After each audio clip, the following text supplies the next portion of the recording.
Hi everyone, welcome. This is Sarda Selfie and hope you guys are well. Today we're gonna do an unboxing that I got from Florence, and it's a very nice leather. We actually stayed in NH Collection in Florence, and beside it there's a store, a leather store, and we've been in a lot of leather shops already in Florence, but this is the best that we've been so far. The name of the shop, it's called Furo e Ponterulo.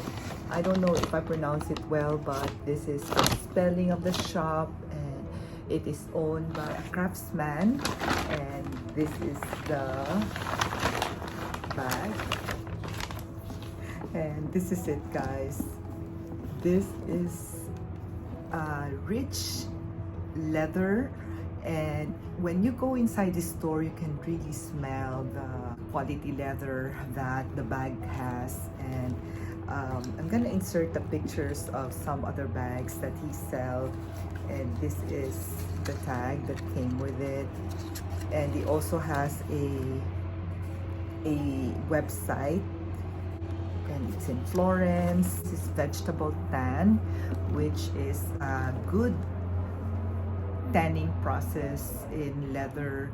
I have my eldest son with me, and he really admired good leather, and he knows how to look at it. And when he saw this, he's always ordering online for his wallets, for his belts, and he told me that this is the first time that he's been in a leather shop where they sell all really good leather items. And this is what the bag look up close. And when you go inside the shop, you will see him sitting at the corner and also stitching some of the stuff that he has. He told me that he has 20 years of experience in making items, and this is the hand sewn stitching that he has, and it is really made well. This is the first time that I saw actually a leather that was sewn at the side instead of putting a hardware here at the side, and you can really tell that this is made by a craftsman. Very nice quality, guys. I am so happy that I was able to get an original Italian leather in Florence, Italy. And I also like the minimal look to it.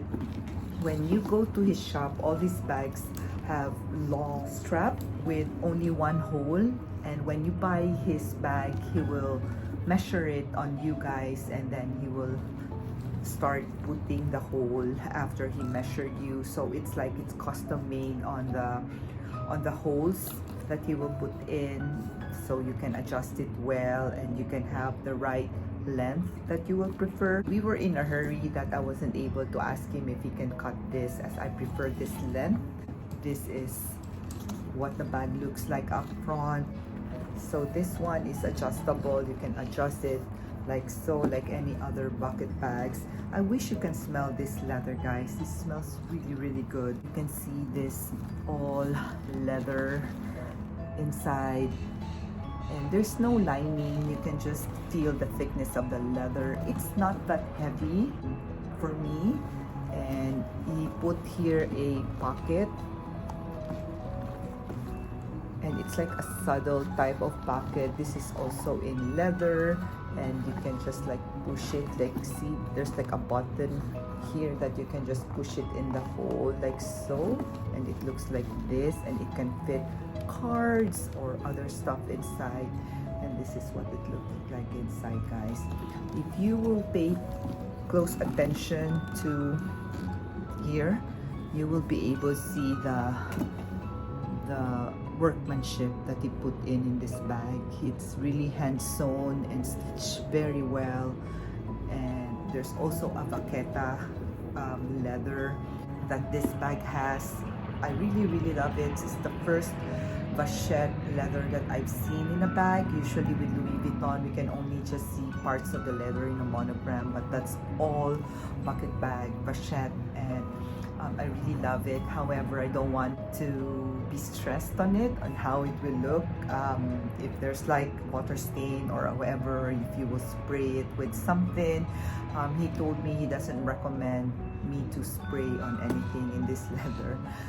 Maybe like a true craftsman believes that we'll just polish the bag with wool cloth. That's what he told me. Polish it with wool cloth only and nothing else. But anyways, I know I've been spraying Colonial Carbon Pro on my bag to protect it from stains, and also trying to put leather conditioner, but for him, he doesn't like me to do this on this bag. And again, this is what it looks like. He told me the meaning of this are tools that he used, so these are the tools. And he also said that it took him like 20 years total of experience in making leather goods, 10 years as a hobby, and then 10 years doing it professionally. And his shop is really charming. I really love it. He displayed the items very well, and you can really feel the love on his work.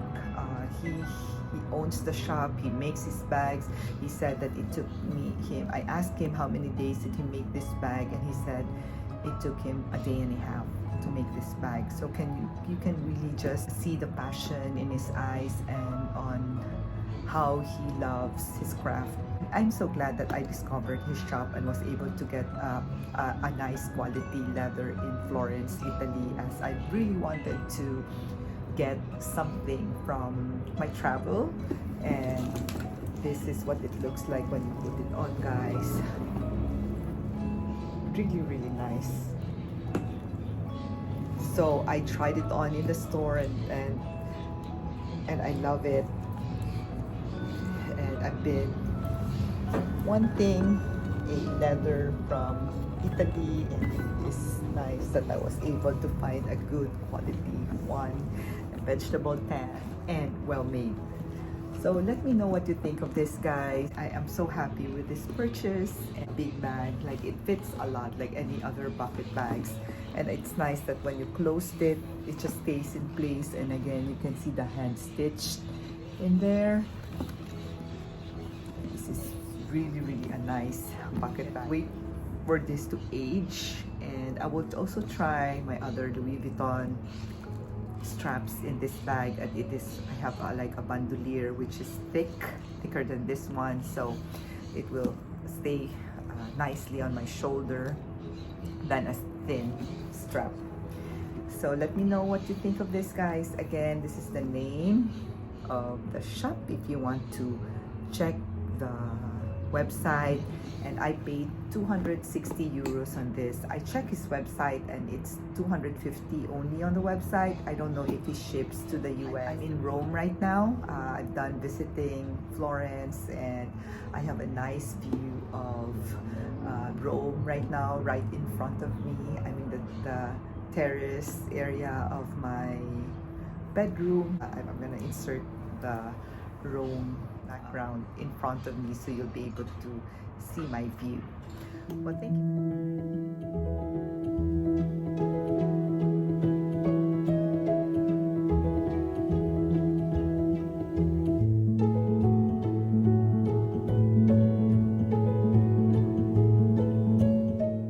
Well, thank you guys for watching. May all of you have a wonderful day, and please hit like and subscribe, so I'll see you again next time. Till next time, bye.